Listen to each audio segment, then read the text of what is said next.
All right, welcome everyone. So you've heard the phrase no money down real estate, right? It sounds like one of those too good to be true infomercials. But here's the real deal. It's not a myth, but it's also not magic. You're not going to get a property for literally $0. What no money down really means is that you can build wealth without using your own savings for a massive down payment. We're going to examine 5 tried and true ways of just that. We're talking about creative financing, joint ventures, and some very creative structuring of deals to put you in the game, even when your bankroll isn't quite where you'd like it to be yet. Just remember, while you might not need a down payment, you absolutely still need to be prepared for closing costs and repair budgets. So let's get started. So let's get this straight right from the beginning. No money down does not mean no costs involved. Anyone who tries to tell you otherwise is selling you a dream, not a strategy. There are always transaction costs, things like closing costs, title insurance, and appraisals. Not to mention the fact that you will absolutely require a cash cushion for repairs and for making payments if the property is vacant. What we're sacrificing here is the equity component. The big 20% down payment that keeps most people out of the game. The secret to success is all about substituting your own funds with leverage, with joint ventures, or, as the gurus put it, OPM, other people's money. So leave your expectations behind. This is about being smart and resourceful, not about getting something for nothing. Okay, let's get into our first strategy, and it's a great one for beginners: house hacking. This is literally where you get the government to help you buy your first investment property. The concept is simple. You buy a multi-unit property, like a duplex or a fourplex, with a special loan. You live in one unit, and you rent out the others. Your tenant rental income covers your mortgage. In the ideal scenario, it covers the entire thing, meaning you get to live for free as your tenant is servicing your mortgage while you build equity. It's an aggressive beginning. Now, the 2 best loans for this are FHA loans and VA loans. If you're active duty or a veteran, a VA loan is your golden ticket. It is 0 down payment. Otherwise, an FHA loan is your good friend, requiring only 3.5% down. Both require you to use the property for a year, which is the catch for these excellent terms. So what's the catch with house hacking? You need to occupy it. It must be your main residence for at least 12 months. You can't buy it and just leave it sitting there. And for the bigger properties, 3 or 4 units, with an FHA loan, they have a test of self-sufficiency. That simply means that the bank would like to know that the rent from the other units will be enough to cover the entire mortgage payment. It's their method of making sure the property will earn itself off. And the best part of the long-term move is this. When your 12 months are up, you can exit, rent out your unit, and now you have a legitimate rental property.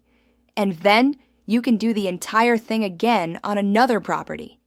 This is a fantastic way into an awesome wealth-building cycle known as BRRRR, which is buy, rehab, rent, refinance, repeat. You're building a portfolio with very little of your own money. All right, strategy number 2, seller financing. This is a home run. Imagine it like this. Rather than taking money from a huge, impersonal bank, the seller becomes the bank. That's seller financing. The owner takes you out a mortgage. This bypasses all the typical bank hurdles. No tough credit checks, no strict debt-to-income qualifications. It leads to a faster closing, and most importantly, fully negotiable terms that you can hammer out with the seller yourself. You're cutting out the middleman. And now, how do you negotiate a good deal with seller financing? It's negotiation. You have to understand that the seller is taking on more risk and providing you a huge convenience. So, they're going to want to charge you a higher price for the property, sometimes 20 to 30% more. And that's okay, because you're trading off that little bit more for favorable loan terms. Your goal is to get the interest rate down to something appropriate for your cash flow, like in that 6 or 8% ballpark, and not just agreeing to a high market rate. You can also negotiate 0 money down. Maybe you suspend your first few payments until you've renovated the place, or you use what would have been the down payment towards fixing up immediately the property needs. To make the seller a bit more comfortable, you can offer additional collateral or a personal guarantee. You're building their trust, so they say yes. Now, since there is no bank, the legal documents are totally critical. You can't cut corners here. There are 3 critical documents that you'll need. First, the promissory note. This is your official IOU that states the interest rate, payment terms, and promise to repay. Second, the deed of trust. This gives the seller a security interest in the house, meaning that if you don't pay, they can sell the house and repossess it. And third, the purchase agreement, which states the final price and all the terms you've negotiated. Here's the worst threat to you, the buyer.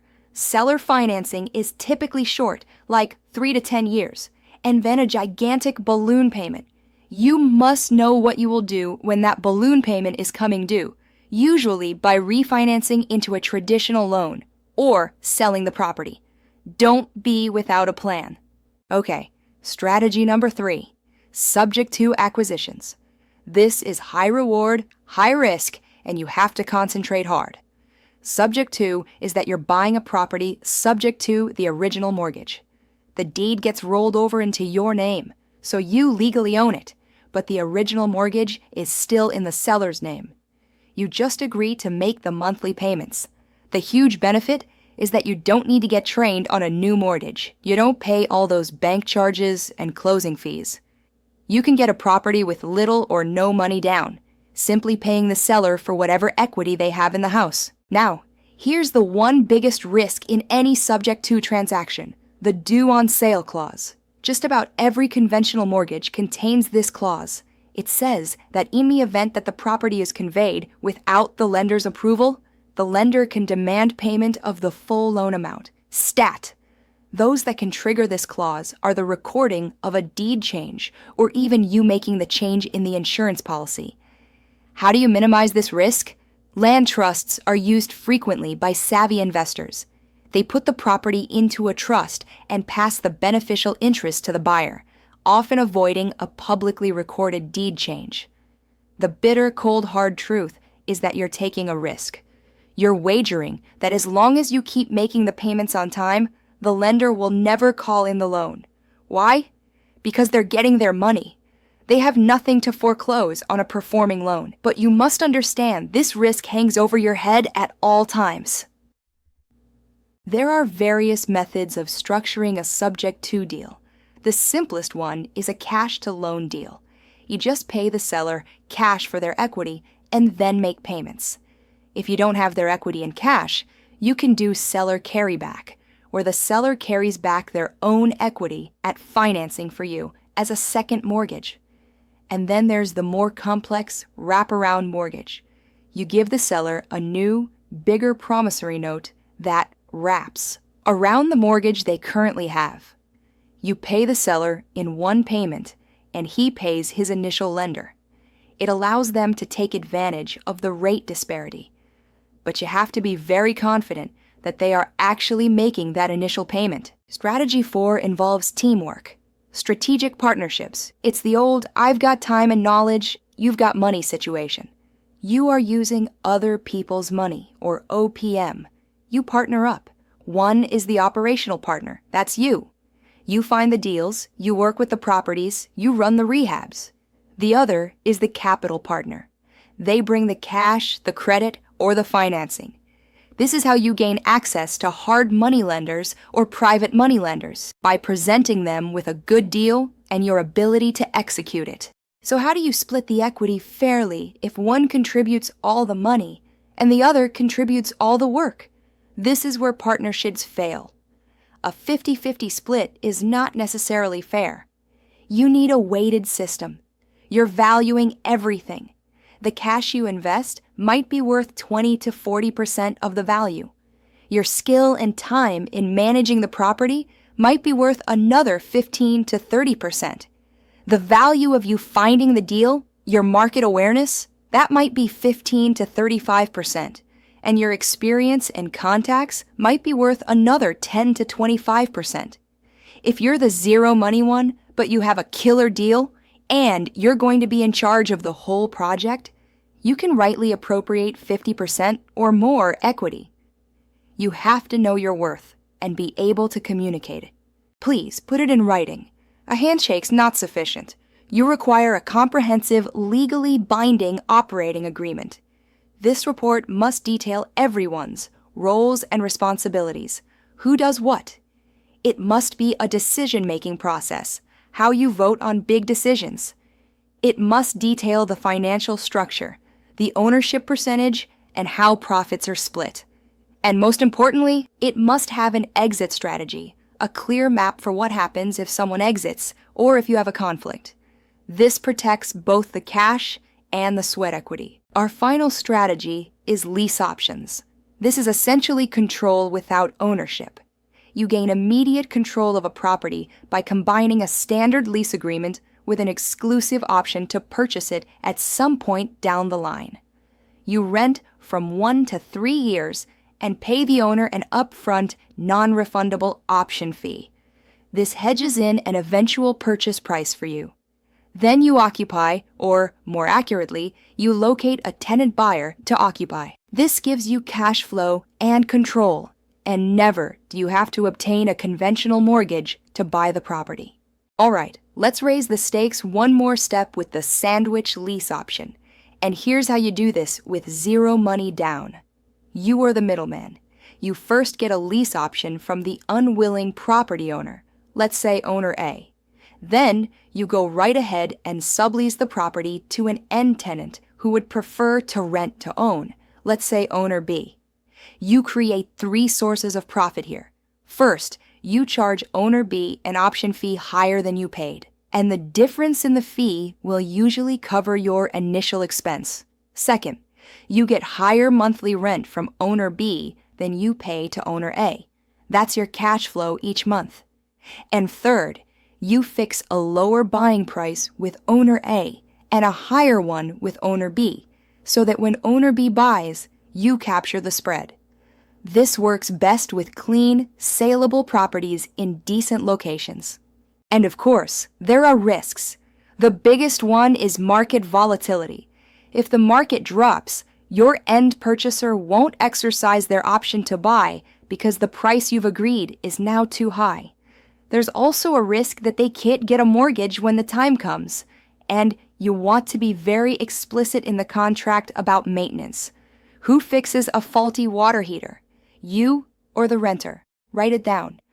The silver lining is that even if the sale does not work out, you keep the non-refundable option payment and all the rental premiums paid. We've reviewed 5 strategies. How do you choose? Compare them briefly. House hacking. Low cash, low risk, highly scalable. A good place to start. Seller financing. Negotiable down payment, but watch out for that balloon payment. Moderate complexity. Subject to low cash but high risk due to the due on sale clause and high legal complexity. Partnerships. No cash, but high complexity in handling the partnership itself. Very scalable. Lease options. Only an option fee, with moderate risk having more to do with the market and your tenant buyer than anything else. Your choice depends on your own risk tolerance, your cash flow, and the non-monetary skills you can bring to the transaction. When you do this, you're literally your own banker. That means you're doing it all yourself. You're not just checking the condition of the property, you're questioning the finances. You must conduct a detailed document review. For subject to, examine the existing mortgage to confirm the due on sale clause. For any rental property, obtain the previous 12 months operating statements and the rent roll to establish actual income. A pro tip for minimizing risk in transactions where a seller stays on the mortgage, like a wraparound, is to use a third-party loan servicing agent. They take your payment and pay the underlying lender automatically first, so you never even have to consider the seller missing a payment and you losing the property. You should never go into a creative finance deal without knowing how you're going to get out. Most of this financing is high cost or short term. The optimal and most common exit is the refinance. You've fixed up and stabilized the rents, so you go to a bank and get a traditional, long-term, low-interest loan to borrow with to pay off your creative financing. This is the pulse of the BRRRR strategy. For more advanced investors, a 1031 exchange enables you to sell a property and invest the gains into an even bigger one without having to pay taxes. And anyway, you must have a liquidity reserve to pay for these exit charges, e.g. refinancing fees. All right, let's get to your future. Succeeding in no money down investing isn't about a pile of cash, but a pile of information, sound negotiating skills, and conscientious work ethic. First, build cash reserves, not for the down payment on the house, but for life. Put aside 6 months' worth of mortgage payments. That's your parachute. If you're just starting out, begin with house hacking. It is the risk-free way to get your foot in the door. If you're going the partnership route, know your worth, value your talent, and deploy those big-ticket metrics to back your equity. And finally, plan your exit from the very beginning. Each of these innovative deals needs a pre-planned, capitalized way out. And one last thing, very important. Everything that you have heard today is for educational use only. This is not legal or financial advice. And before you ever attempt any of these strategies, especially subject to, please consult a qualified expert. If you like this video and wish to proceed with your real estate learning, then subscribe to the channel and hit the bell so that you can know what's in store next. To keep your momentum rolling, I've chosen another video for you that will help you in your investing journey. You'll see it right here on the screen. Just click it and go ahead and learn some more. Thanks for watching. I'll see you in the next one.